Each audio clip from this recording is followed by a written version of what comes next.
Let's talk a little more about what's really happening in terms of the voting in British Columbia. Lori Turnbull, political analyst, is joining us now with more. Lori, it's great to see you on the program. Thanks for taking out the time.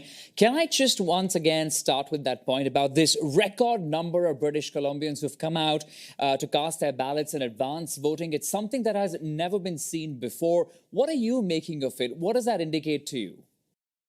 I mean, on the plus side, it's people are coming to vote, and that's great, no matter what, right? Like, it's good when people come out to vote. And so the fact that we can see a lot of people coming out, even before the campaign is officially over, means that at least there is that engagement. People know who they want to vote for. They have decided, and they're going to make the point of coming and getting it done.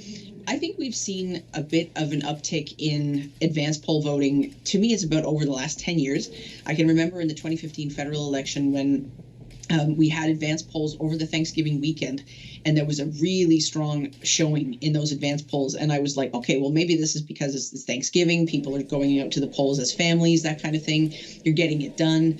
But that seems to have stuck, right? And people are showing up even before they have to. And so I think overall, it's good for turnout. It's good for people being engaged. It doesn't necessarily change the overall turnout at the end of the day because, you know, as we've said, like, people can show up and then the turnout on the day is actually lower. I think given the weather challenges in British Columbia today, it's good that there's a higher turnout in the advance poll, and that way people didn't have to come out today if they didn't want to.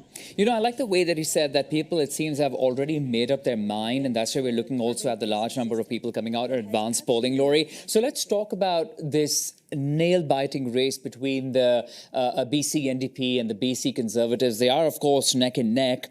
What's your read on the voters' pulse as they go ahead to cast their ballots? Several issues that Kathy was also listing out, they have on their mind.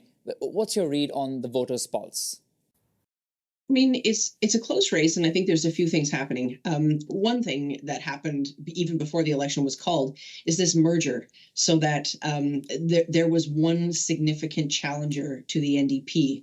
And I think they weren't necessarily expecting that. But the fact that the BC United and the Conservatives came together to form one, political party that was giving a real run against the government, that has really changed the way this race has unfolded, in that it is a kind of real two-party race where we don't know what the outcome is going to be. Now, the Greens are also a significant player in this. They're not running candidates in every riding, but the leader is impressive. She has impressed a number of people. This is not like their presence in this, even though they're not a contender to government. They are not insignificant. They are not irrelevant to this race.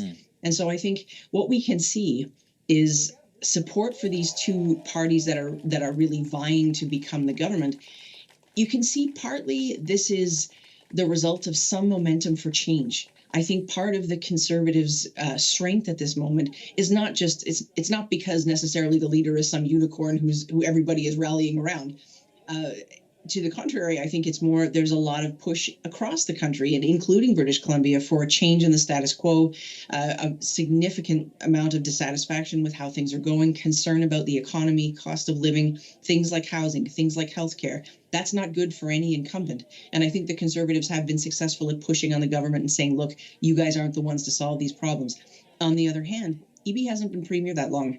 And I think some of the ways in which he's communicated these issues, his concern for them, his priorities, have resonated with people. And so I think that's why we see such a close race. About the campaign itself, of course, but naturally, as always, there are multiple promises that are made, a lot of money that is spent. But we've also seen this campaign mired in scandals, especially when it comes to some comments that have come in from the BC Conservatives. Your take on the missteps? And as many have said, that this has been a lackluster or a weak campaign.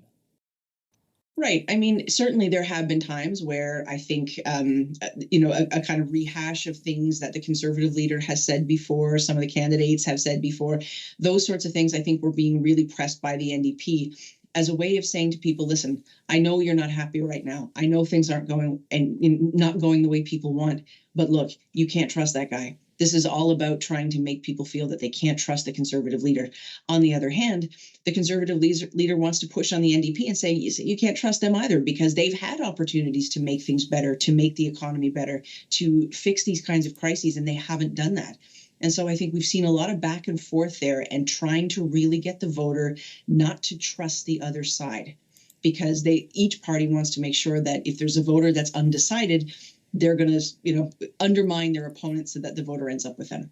Right. Okay, we'll leave it at that for the moment. Lori Turnbull, political analyst. Appreciate your time. Thanks, Lori. Thanks for having me. Take care. And you can watch live coverage of the BC provincial election starting at 10:30 p.m. Eastern, 7:30 p.m. Pacific, right here on CTV News Channel.